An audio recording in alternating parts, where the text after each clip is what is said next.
Découvrez un extrait exclusif de ce livre audio et profitez d'un essai gratuit sur Audible via le lien dans la description.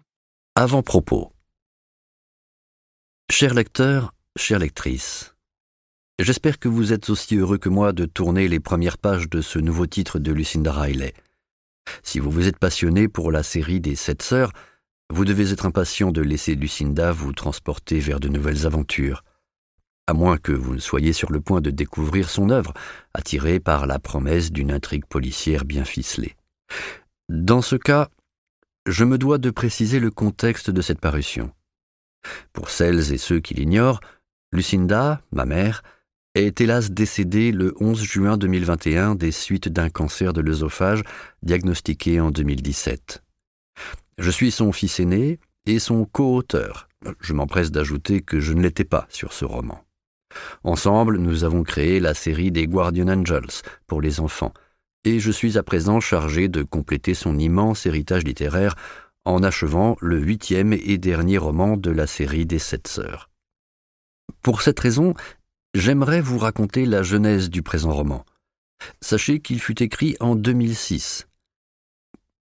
Dès que ses plus jeunes enfants ont été scolarisés, Lucinda a écrit 3 romans sans avoir d'éditeur. 2 ont été publiés et ont remporté un vif succès, Le secret d'Helena et La chambre aux papillons. Ma mère a toujours eu l'intention de publier le 3e, que vous allez écouter, une fois qu'elle aurait achevé la série des 7 sœurs.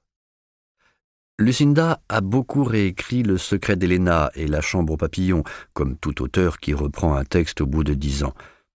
Elle n'a pas eu l'occasion d'en faire autant pour Les mystères de Fleet House. Ainsi, je me suis retrouvé face à un dilemme quand j'ai décidé de publier ce roman. Devais-je prendre la responsabilité de corriger, d'adapter, de réactualiser le texte, comme ma mère l'aurait sans doute fait? Après réflexion, j'ai choisi de respecter sa voix et de n'effectuer que quelques changements mineurs. Vous allez donc écouter l'œuvre datant de 2006. Ma mère était très fière de ce projet, qui restera son unique roman policier. Les lecteurs fidèles reconnaîtront sa capacité rare à capter et restituer l'atmosphère d'un lieu.